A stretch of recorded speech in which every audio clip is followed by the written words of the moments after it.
Supporting statement part 2. This is a continuation of what I started last time.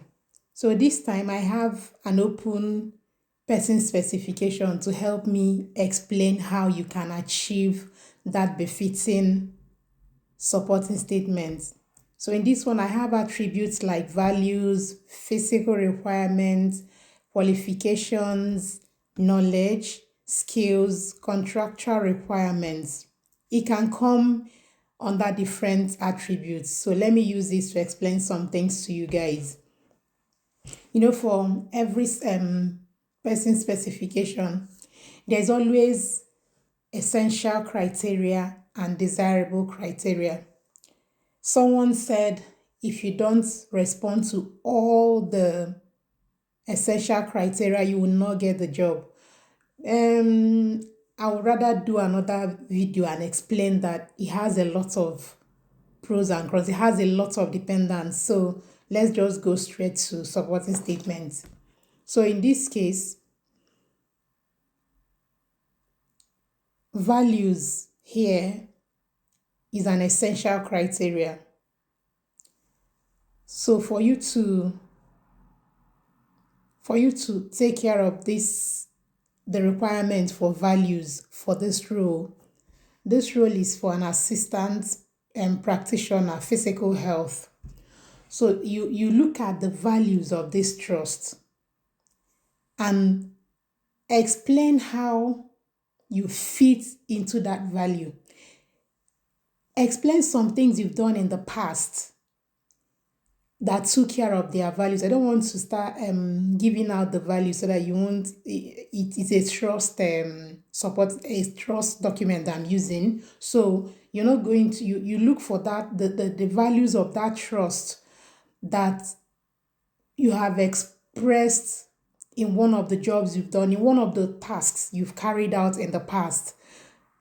Let's say one of the values is excellence, and you're expected to express excellence in your supporting statements for the role of an assistant practitioner, physical health. So what you should do is look at what you've done in the past where you have expressed excellence.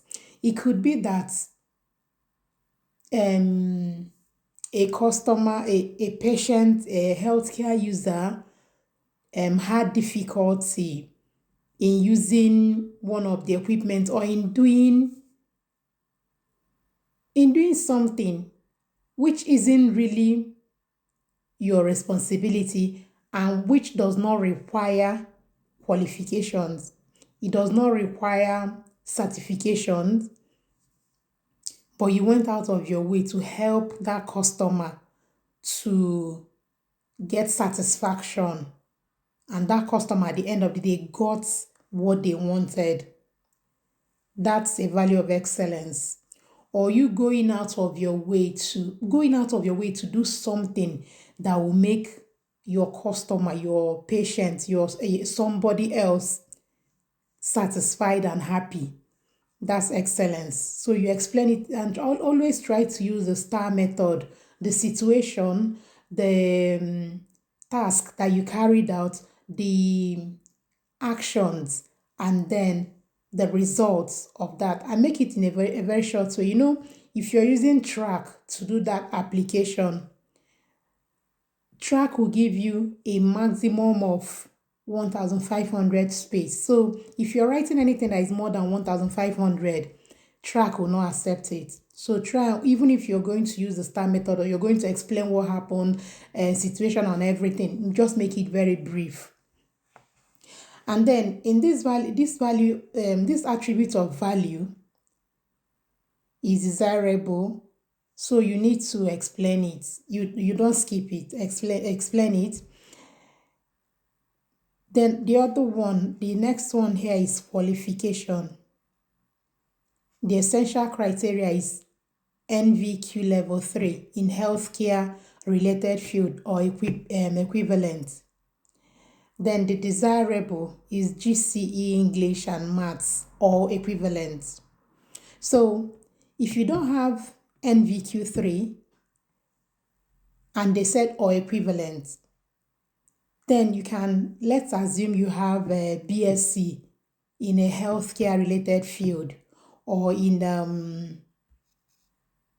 in a healthcare related field, you could tell them, um, I do not have NVQ 3 in level 3, NVQ 3, NVQ level 3, don't mind me, but I have a degree in so field, and I am in that field.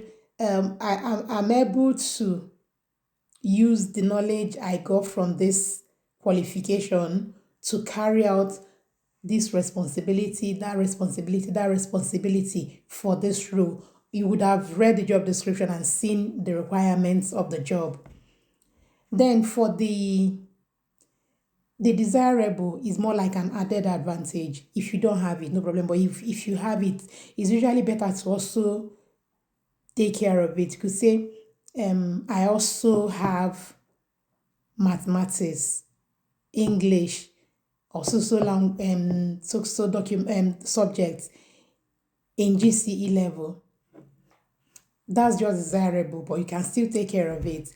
Then the next attribute is experience, and they require direct healthcare experience working with patients with mental health issues, evidence of actively participating in health promotion activities, awareness of confidentiality, experience of IT systems.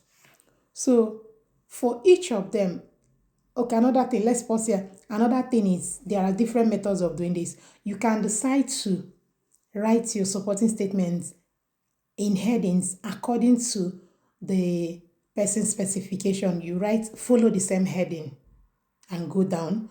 You can also decide to add for each heading here, for instance, experience, we have so many bullet points under it. We have experience in this, experience in that.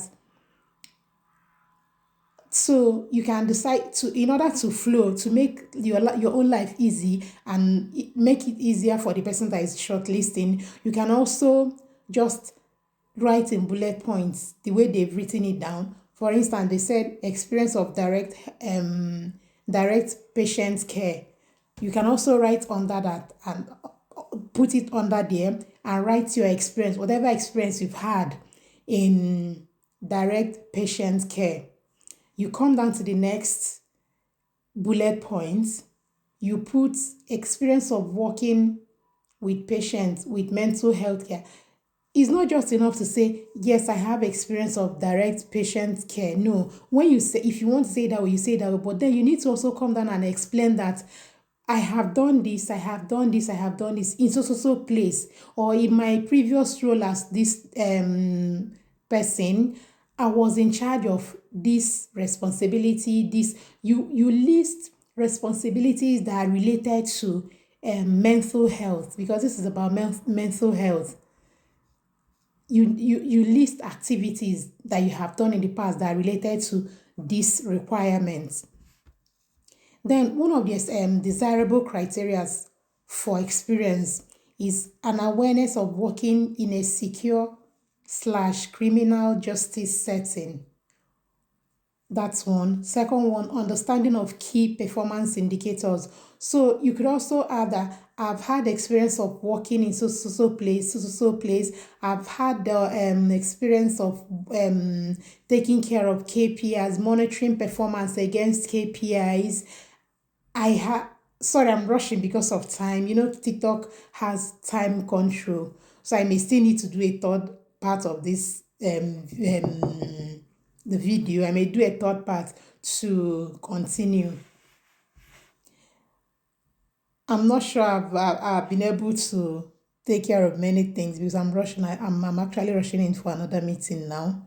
I'll do another video, please.